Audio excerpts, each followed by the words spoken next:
Olá, tudo bem com você? Hoje iniciamos uma nova etapa do canal Direito e Tal. A nossa jornada começou com o canal no YouTube, com uma excelente repercussão, tratando dos mais diversos temas de interesse dos nossos assinantes. Por isso mesmo, os conteúdos continuarão lá na plataforma sendo postados. Mas agora a gente avança para um novo desafio. O Direito e Tal agora se torna um programa de TV. Todas as terças-feiras, às 10h15 da noite, estaremos aqui na AWC Channel, o seu canal de TV por streaming. Neste novo formato, você continuará acessando os melhores conteúdos jurídicos numa linguagem simples, sem complicação, mas com outras opções de formato. Aqui teremos reportagens, a participação do público com perguntas e dúvidas e entrevistas especiais com autoridades em diversos assuntos. E no nosso programa de estreia, teremos uma entrevista mais do que especial com o professor Alessandro Segala, uma das maiores referências em direito imobiliário do país. O professor Segala vai falar sobre vários temas: rescisão de contrato de compra e venda de imóvel na planta. Vamos falar também sobre os direitos do inquilino. Qual o valor máximo para a cobrança de multa por atraso no pagamento de aluguel? Tem contrato que prevê cobrança de 20% de multa por atraso no pagamento. Isso é legal? O proprietário pode fazer isso? Essas e outras informações você confere a partir de agora no programa Direito e Tal.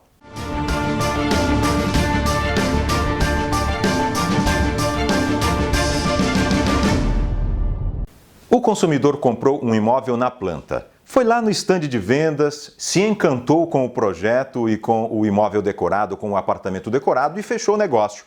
Assinou o contrato de compra e venda da unidade na planta e começou a pagar regularmente. Mas por algum imprevisto, teve problemas financeiros e não conseguiu mais pagar as prestações.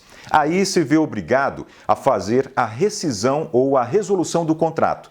Nessa hora, surgem muitas dúvidas, porque infelizmente algumas construtoras se recusam a devolver os valores a que o consumidor tem direito por lei. E são esses detalhes que o professor Alessandro Segala fala a partir de agora. Vamos acompanhar. Bom, Mário, a situação é a seguinte: quando o adquirente descumpre o contrato, nasce para o incorporador, nasce para a incorporadora o direito de pleitear o desfazimento do contrato ou o direito de exigir o cumprimento do contrato. O 475 do Código Civil, o artigo 475, dá essa possibilidade ao incorporador. Ele, então, é quem decide se ele opta pelo desfazimento, que nós chamamos de resolução, ou se ele opta pelo cumprimento ou pela exigência de cumprimento forçado. E o artigo 67A da Lei 4591/64, ele diz o seguinte: o comprador ou promissário comprador deixa de pagar as parcelas.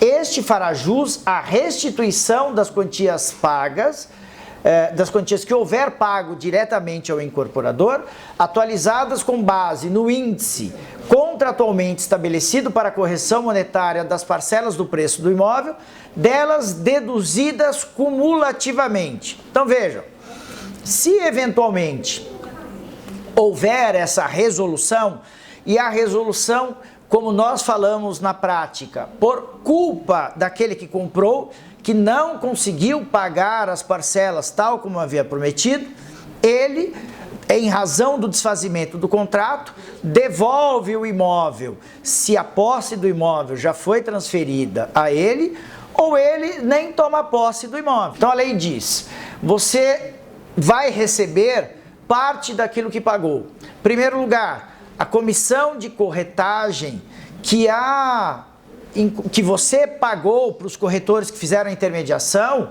ela não vai ser devolvida, ela vai ser destacada porque outras pessoas fizeram a intermediação. Outra, a pena convencional, que é a multa por conta do desfazimento do contrato, não pode ser superior a 25% da quantia paga. Isto é, os contratos podem prever uma multa de até 25%. A lei do extrato, ela fala de 50%, que essa punição subiria para 50%, quando a incorporação tiver sido submetida ao regime do patrimônio de afetação. É uma espécie de proteção do adquirente que foi estabelecida por lei, foi criada por lei, para evitar que uma incorporadora capte recursos de uma obra e desvie esses recursos para uma outra obra. Porque é o patrimônio de afetação. Para você que é leigo entender, o patrimônio nada mais é do que os valores que a incorporadora recebeu para uma obra estão afetados, ou seja, vinculados à realização daquela obra, evitando que eles sejam aplicados em outra obra. A jurisprudência do STJ atual, o que ela faz? Ela reflete aquilo que a chamada lei do distrato estabelece. Você vai a um estande de vendas, comprar uma unidade que ainda está na planta. Quando você pegar o contrato, é necessário verificar se aquela incorporação está ou não submetida ao regime chamado patrimônio de afetação.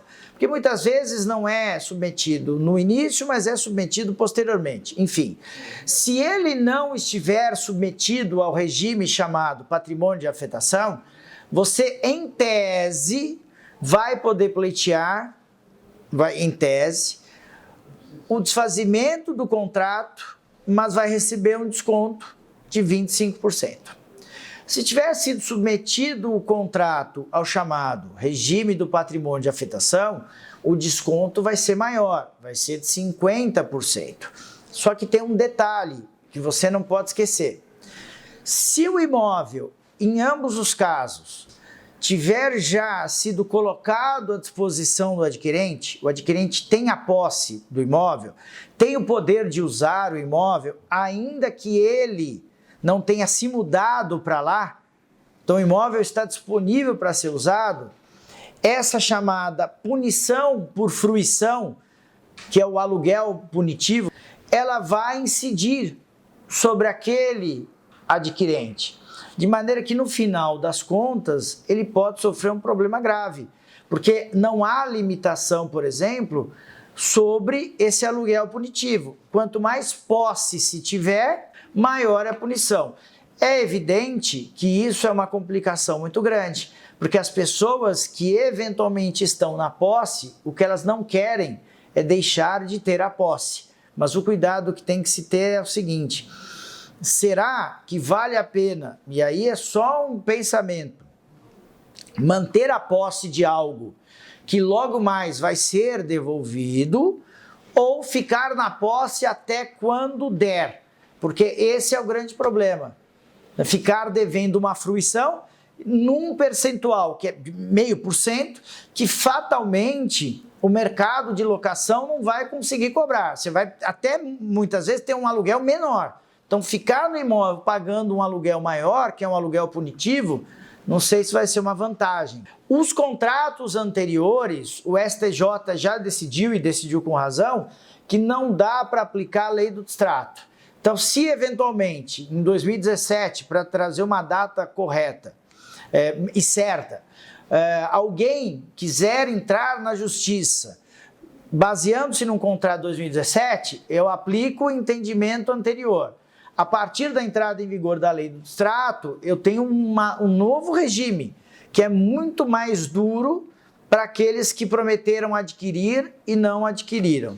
Agora a gente vai fazer um rápido intervalo, mas volta já já. Continue conosco porque na sequência a gente vai falar sobre a desocupação de imóvel alugado e o percentual da multa por atraso no pagamento de aluguel. É rapidinho, não saia daí. Olá, tudo bem? Chega mais perto. Você gostaria de ser reconhecida como uma profissional comum ou você quer ser uma profissional que tem um diferencial no mercado? Se você trabalha com produtos e serviços da área de moda, estética ou até mesmo em outros segmentos, saiba que um vídeo profissional bem editado pode te colocar num outro patamar. Você deve estar pensando que isso é muito caro ou que você precisa dedicar um tempo que você não tem, não é mesmo? Mas calma, veja como a Playout Filmes pode ajudar você. Aqui na Playout Filmes, você envia as imagens do seu vídeo e a gente edita com qualidade de televisão. É isso mesmo, você grava o seu vídeo com o celular e envia pra gente. Clique neste link do grupo exclusivo do WhatsApp que vai te dar acesso a essa promoção incrível. Não perca!